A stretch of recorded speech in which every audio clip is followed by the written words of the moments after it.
In this video we will study about the application of Gauss law. Okay, ಎರಡನೇ application ಅನ್ನು ತಗೊಳ್ತೇನೆ ಇವಾಗ. The second important application is electric field. Electric field due to uniformly charged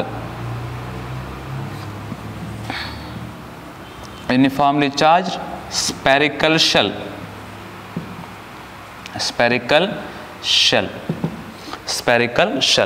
ಆಯಿತಾ. ಇವಾಗ ನೋಡಿ ಇಲ್ಲಿ ಏನು ಅಂತಂದ್ರೆ, ಈಗ let me take a spherical shell first of all. Okay, spherical shell ಅಂತ ತಗೊಳ್ತೇನೆ ನಾನು ಇವಾಗ. ಈ spherical shell of radius R ಅಂತ ಕನ್ಸಿಡರೇಷನ್ ಮಾಡ್ತೇನೆ ನಾನೀಗ. Okay, it is of radius R. Assume that the charges are distributed over this. ಈ ಥರ ಚಾರ್ಜಸ್ಗಳು ಇದ್ರ ಮೇಲೆ ಡಿಸ್ಟ್ರಿಬ್ಯೂಟ್ ಆಗ್ಕೊಂಡಿದೆ ಅಂತ ಅಂದ್ಕೊಳ್ಳಿ ಫಸ್ಟಿಗೆ. ಆಯಿತಾ, ಅಂದರೆ ಯಾವ ಟೈಪ್ ಡಿಸ್ಟ್ರಿಬ್ಯೂಷನ್ ಆಗಬೇಕಾಯಿತು? It is kind of surface charge distribution ಆಗಬೇಕಾಯಿತು. ಓಕೆ, ನಾನಿವಾಗ 3 ಡಿಫ್ರೆಂಟ್ ಕೇಸಸನ್ನು ಮಾಡ್ಬೋದು. ಏನು? The first one is finding the electric field inside the spherical shell, finding the electric field outside the spherical shell, and finding the electric field on the surface of the electric field. 3 different ಕೇಸನ್ನು ಮಾಡ್ಬೋದು ನಾನು ಇವಾಗ. Okay, first ಕೇಸನ್ನು ಮಾಡ್ತೇನೆ. First case is outside the spherical shell.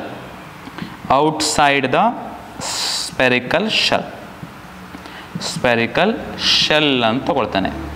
Outside the spherical shell. ಓಕೆನಾ? ಇವಾಗ ನೋಡಿ, outside the spherical shell ಅಂತಂದರೆ the point is somewhere here ಅಂತ ತಗೊಳ್ಳೋಣ. This is the point P which is at a distance of capital R ಅಂತ ಇಟ್ಕೊಳ್ತಾನೆ. ಆಯಿತಾ, which is at a distance of capital R.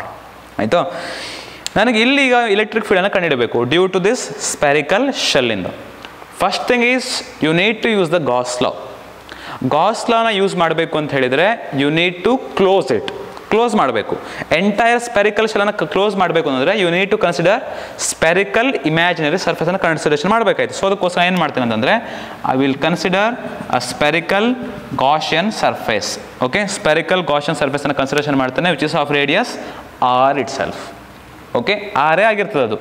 ಈಗ ನೋಡಾಯಿತು ಏನಾಯಿತು, ಈ ಸ್ಪೆರಿಕಲ್ ಶೆಲ್ಲು ಈ ಸರ್ಫೇಸ್ ಒಳಗಡೆ ಕ್ಲೋಸ್ ಆಯಿತು. So that I can use the Gauss ಲಾ.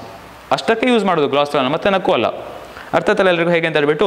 ಇವಾಗ ನೋಡಿ, ಔಟ್ಸೈಡ್ ದ ಸ್ಪೆರಿಕಲ್ ಶೆಲ್ ನಾನು ಕಂಡುಹಿಡ್ತಾ ಇದ್ದೀನಿ ಇವಾಗ.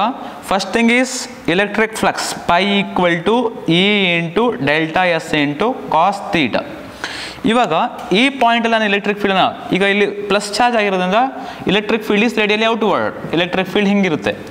ಈ ಪಾಯಿಂಟಲ್ಲಿ ನಾನು ಕಂಡುಹಿಡಬೇಕು ಅಂದರೆ area vector is normal as well as it is outward. So ಹಂಗಾಗಿ ಏರಿಯಾ ವೆಕ್ಟರ್ ಕೂಡ ಹೆಂಗೆ ಇರುತ್ತೆ actually, delta S area vector ಕೂಡ ಅದೇ ಡೈರೆಕ್ಷನ್ ಇರುತ್ತೆ. ಸೊ ಅದಕ್ಕೋಸ್ಕರ this is equal to E into delta S. So equation number 1 ಅಂತ ನಾನು ಕನ್ಸಿಡರೇಷನ್ ಮಾಡ್ತೇನೆ. ಆಯಿತಾ? So by using Gauss law ಏನು ಹೇಳುತ್ತೆ? ಬೈ ಯೂಸಿಂಗ್ ಗಾಸ್ ಲಾ ಏನು ಹೇಳುತ್ತೆ? Gauss law flux phi equal to 1 divide by epsilon not times charge enclosed by that surface. Equation number 2 ಅಂತ consideration ಮಾಡ್ತೇನೆ. ಸಿಂಪಲ್ ಆಗಿದೆ ಎಕ್ಸ್ಪ್ರೆಷನ್, 5 ಮಾರ್ಕ್ಸ್ ಕೇಳ್ತಾರೆ. ಆಯಿತು, ಈಗ ನೋಡಿ ಇಕ್ವೇಷನ್ ನಂಬರ್ 2 ಮತ್ತು ಇಕ್ವೇಷನ್ ನಂಬರ್ 1ನಲ್ಲಿ ಎಲ್ ಎಚ್ ಎಸ್ ಎರಡು ಕಡೆ ಪೈಯೇ ಇದೆ. ಇಲ್ಲಿ ಎರಡು ಕಡೆನೇ ಇದೆ ಆ್ಯಕ್ಚುಲಿ, ಪೈ ಇದೆ. So L H S same. L H S same ಆಗಿದ್ರೆ ಏನಾಗಿರಬೇಕು? ಆರ್ ಎಚ್ ಎಸ್ ಸೇಮ್ ಆಗಿರಬೇಕಲ್ಲ. ಸೊ ಅದಕ್ಕೋಸ್ಕರ R H S is same.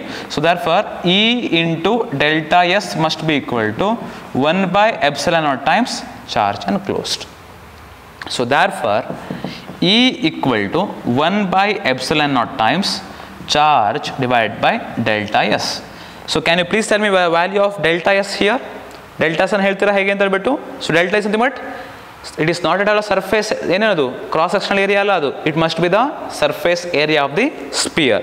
That is what E equal to 1 divide by epsilon naught charge divide by ಏನು ಹೇಳ್ತೇವೆ ಅದಕ್ಕೆ ಹೇಳಿ? This is what surface, that is what 4 pi into capital R square, surface area of the Gaussian sphere. Aita? So finally I will get the expression as electric field E equal to 1 divided by 4 pi epsilon naught into Q divided by R square. This is the expression for electric field due to a spherical shell outside the spherical shell. ಆಯಿತಾ. Spherical shell ಹೊರಗಡೆ ನಿಮಗೆ ಇಷ್ಟು value of the electric field ಇರುತ್ತೆ. ಓಕೆನಾ. ಈಗ ಎರಡನೇ ಕೇಸನ್ನು ನಾನು ಡಿಫೈನ್ ಮಾಡ್ತಾನೆ. ಎರಡನೇ ಕೇಸ್ ಏನು, inside the spherical shell. Outside ಗೊತ್ತಾಯ್ತಲ್ಲ ಎಲ್ರಿಗೂ, please try to note it down. Okay, note ಮಾಡ್ಕೊಳ್ಳಿ ಹೇಗೆ ಅಂತ ಹೇಳ್ಬಿಟ್ಟು. ಈಗ ಎರಡನೇ ಕೇಸ್ನ ಏನು ಮಾಡ್ತಾನೆ ಅಂತಂದರೆ ಇನ್ಸೈಡ್ ದ ಸ್ಪೆರಿಕಲ್ ಶೆಲ್ ಮಾಡ್ತಾನೆ. ಓಕೆ, ಇದು ಕೂಡ ಸಿಂಪಲ್ ಆಗೇ ಇದೆ, inside the spherical shell. Okay, ಹೇಗೆ ಅಂತ ನೋಡಿ. ಇವಾಗ ಇದು ಔಟ್ಸೈಡ್ ಯಾವುದು ಬೇಡ ಆಯಿತಾ ನಮಗೆ. ಇವಾಗ ಔಟ್ಸೈಡ್ ಏನು ಅವಶ್ಯಕತೆನೇ ಇಲ್ಲ ನಮಗೆ ಇವಾಗ. This is also not required. This is also not required here. Okay, sorry. ಈ ಎರಡನೇ case inside the spherical shell. Inside the spherical shell. Inside the spherical shell. ಇವಾಗ ನೋಡಿ, the point is somewhere here. Point is somewhere here. ಏನು ಮಾಡಬೇಕಾಯಿತು, ಈ ಪಾಯಿಂಟಲ್ಲಿ ನೀವು Gaussian ಸರ್ಫೇಸನ್ನು ಬರಿಬೇಕಾಯಿತು. ಈ ಥರ ಬರೀತೀರಿ, ಯಾಕಂದರೆ ಇದನ್ನು ಕ್ಲೋಸ್ ಮಾಡ್ಲಿಕ್ಕೆ ಸಾಧ್ಯ ಇಲ್ಲ ನಿಮಗೆ. ಯಾವ ಪಾಯಿಂಟಿಗೆ ಬೇಕೋ ಆ ಪಾಯಿಂಟಿಗೆ ನೀವು ಗಾಷಿಯನ್ ಸರ್ಫೇಸನ್ನು ಬರೀತೀರಿ ಹೀಗೆ. Which is of radius capital R.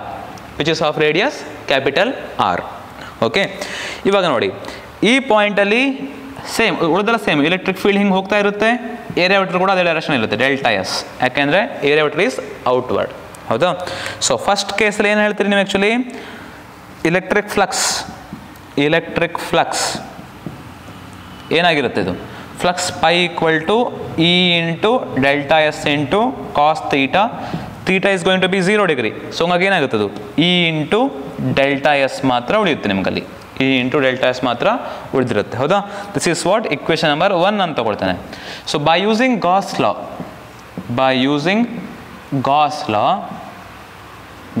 ಲಾ ಏನಾಗುತ್ತೆ, flux phi equal to 1 divide by epsilon not times the charge enclosed. ಇವಾಗ ನೋಡಿ, ಚಾರ್ಜ್ ಎನ್ಕ್ಲೋಸ್ಡ್ ಅಂತಂದರೆ ಈ ಗಾಷಿಯನ್ ಸರ್ಫೇಸ್ ಒಳಗಡೆ ಎಷ್ಟು ಚಾರ್ಜ್ ಇದೆ ಅಂತ ಕ್ವಶನ್. ಇವಾಗ ಎಷ್ಟು ಚಾರ್ಜ್ ಇದೆ ಹೇಳಿ ನೋಡುವ ಎಲ್ಲರೂ.